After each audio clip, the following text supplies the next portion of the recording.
authenticate whatever you said, because otherwise that should be taken off the record. माननीय सदस्य Shri Chandrashekhar ji. Madam धन्यवाद। सभापति महोदय, आओ झुककर सलाम करें उनको जिनके हिस्से में मकाम आता है। बहुत खुशनसीब होते हैं वो लोग जिनका लहू देश के काम आता है। मैं सबसे पहले ऑपरेशन सिंदूर में जो हमारे देश की सेना है उसने जो पराक्रम दिखाया, शौर्य दिखाया, उसके लिए उनको सैल्यूट करता हूं, जय भीम करता हूं। और पहलगाम हमले में जो निर्दोष हमारे नागरिक शहीद हुए या अन्य जो लोग उसके बाद सीज फायर के बाद जो शहीद हुए, उन सभी लोगों के लिए प्रार्थना करता हूं कि उनके परिवारों को कुदरत दुख सहने की शक्ति दे। महोदया, मेरे कुछ सवाल हैं सरकार से। क्या सरकार यह स्पष्ट कर सकती है कि आतंकियों को भारत क्षेत्र में प्रवेश और पहलगाम जैसे पर्यटन स्थल पर पहुंचने में किसने मदद की? क्या सुरक्षा एजेंसियों को इस हमले की पहले से कोई खुफिया इनपुट प्राप्त हुए थे? यदि हाँ, तो उन पर क्या कार्रवाई हुई? पहलगाम हमले में शहीद हुए नागरिकों और स्थानीय ड्राइवर माजिद खान के परिजनों को सरकार द्वारा क्या मुआवजा और सहायता दिया गई? क्या सरकार पर्यटकों की सुरक्षा सुनिश्चित करने के लिए विशेष स्टैंडर्ड ऑपरेटिंग प्रोसीजर लागू कर रही है? क्या भारत सरकार ने अंतर्राष्ट्रीय मंचों पर यह मांग रखी है कि जब तक पाकिस्तान आतंकवाद पर कठोर कार्रवाई नहीं करता तब तक उसे किसी प्रकार की आर्थिक सहायता न दी जाए? ऑपरेशन सिंदूर के बाद जब पाकिस्तान ने जवाबी हमले किए और 21 भारतीय नागरिक शहीद हुए, यहां तक कि हमारे गुरुद्वारों को भी निशाना बनाया गया, तब सरकार ने सीज फायर की अनुमति क्यों दी? क्या यह भारत की कूटनीति कमजोर नहीं दर्शाता? सभापति महोदया, मुजफ्फरनगर में हमारे जिला सचिव हैं भाई कामिल, उनके परिवार के 2 बच्चे भी इस हमले में शहीद हुए थे। क्या सरकार ये मानती है कि टीआरएफ द्वारा इस हमले में खासतौर पर हिंदू पर्यटकों को निशाना बनाना भारत में सांप्रदायिक द्वेष को बढ़ावा देने का प्रयास था? यदि हाँ, तो इसे रोकने हेतु सरकार ने क्या रणनीति बनाई? सरकार उस मुस्लिम पोनी ऑपरेटर को क्या सम्मान देगी जिसने अपनी जान देकर तीर्थ यात्रियों की रक्षा की? क्या उसे शहीद घोषित किया जाएगा? पाकिस्तान को हाल ही में आईएमएफ द्वारा $2 अरब से अधिक की सहायता राशि दी गई है। क्या भारत ने औपचारिक रूप से आईएमएफ और अन्य वैश्विक संस्थाओं के समक्ष आपत्ति दर्ज कराई है?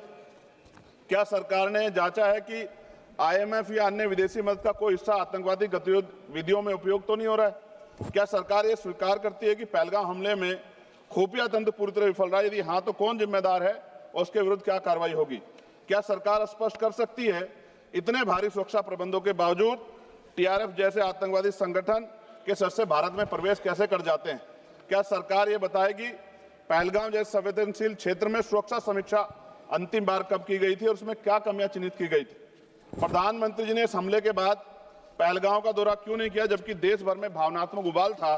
क्या सरकार ने शहीद हुए नागरिकों के परिजनों को आर्थिक मदद व स्थायी सहायता प्रदान की? यदि हाँ, तो उसका विवरण सदन में प्रस्तुत करें।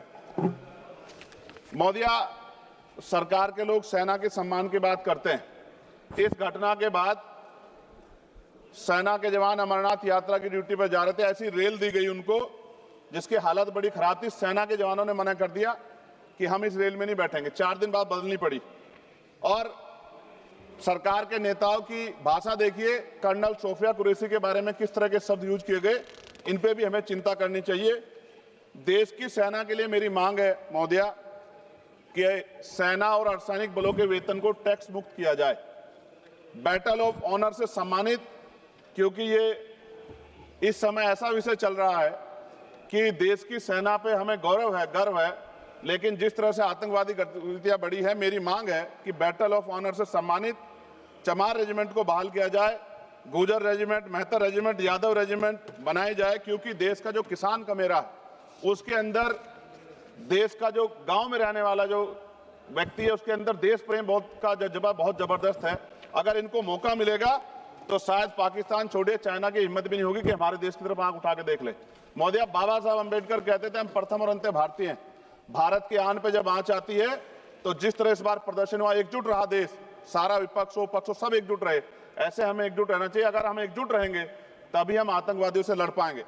महोदया, 1965, 71, 1999 के युद्ध में किसी भी अरब देश ने पाकिस्तान का साथ नहीं दिया था, लेकिन आज एक भी अरब कंट्री हमारे फेवर में नहीं खड़ी। क्या हमें अपनी फॉरेन पॉलिसी पर नहीं सोचना चाहिए कि ऐसा क्या हो गया है कि हमारी राजनीतिक जो भारतीय की लोकल राजनीति है, इसके चक्कर में क्या हमारी फॉरेन पॉलिसी या हमारे मित्रों को के मन में पीड़ा तो नहीं पहुंच रही है? पाकिस्तान ने कहा और आपने मान लिया, और आपने सीज फायर का आज रक्षा मंत्री जी को मैंने सुना, उन्होंने कहा भाई, उन्होंने कहा कि महाराज हाथ जोड़ते हैं, छोड़ो, उन्होंने कहा और आपने मान लिया।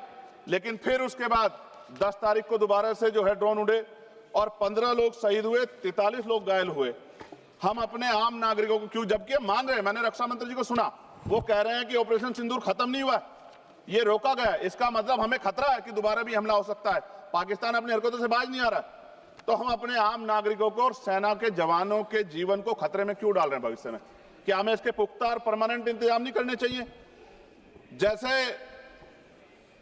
अगर सरकार को, मैंने कई बार सुना सरकार के लोग अखंड भारत की बात करते हैं, इससे अच्छा मौका आपको काम मिलता। पीओक्यू लेने के बाद हमारे उत्तर प्रदेश के मुख्यमंत्री बार बार कहते हैं कि चुनाव में कह रहे थे 6 महीने के बाद पीओक्यू इधर होगा, अगर सरकार बन की, जनता ने तो मौका दे दिया, कहां है पीओक्यू? क्यों नहीं लेके आए इस बार आप लोग?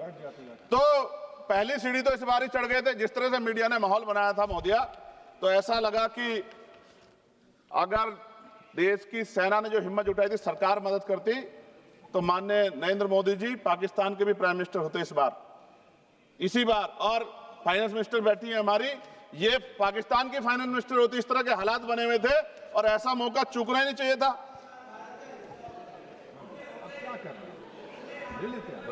ले लेते, इससे अच्छा मौका कैसे मिलता?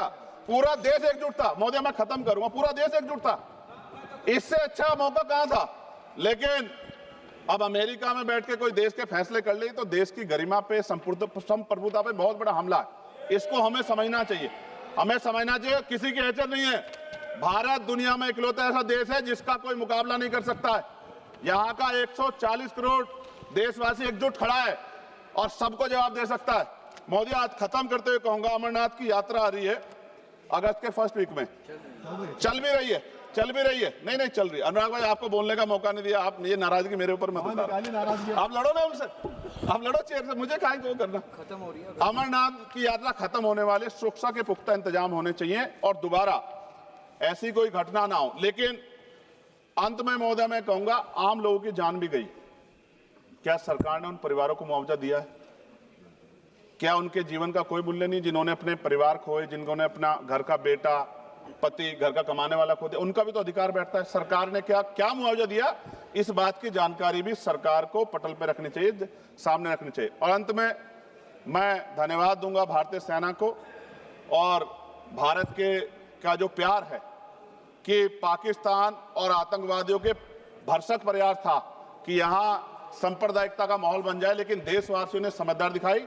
और कश्मीरियों को भी मैं बहुत धन्यवाद देता हूं कि उन्होंने कोशिश की कि किसी भी तरह से कश्मीर के ऊपर जो ये इतना बड़ा इल्जाम लगा है, ये इल्जाम में कश्मीरी शामिल ना हो और ऐसे आतंकवादियों पर सख्त कार्रवाई। पता लगा है कि ऑपरेशन महादेव हुआ है और यही पता लगा कि वो 3 आतंकवादी मारे गए। लेकिन मैंने अखबार में ये भी पढ़ा था कि वो जो मुख्य आरोपी था कुछ दिन पहले पाकिस्तान में था। कोई पिकनिक चल रही है कि उधर भी चले जाते, इधर भी आ जाते? क्या है बॉर्डर पे ऐसा?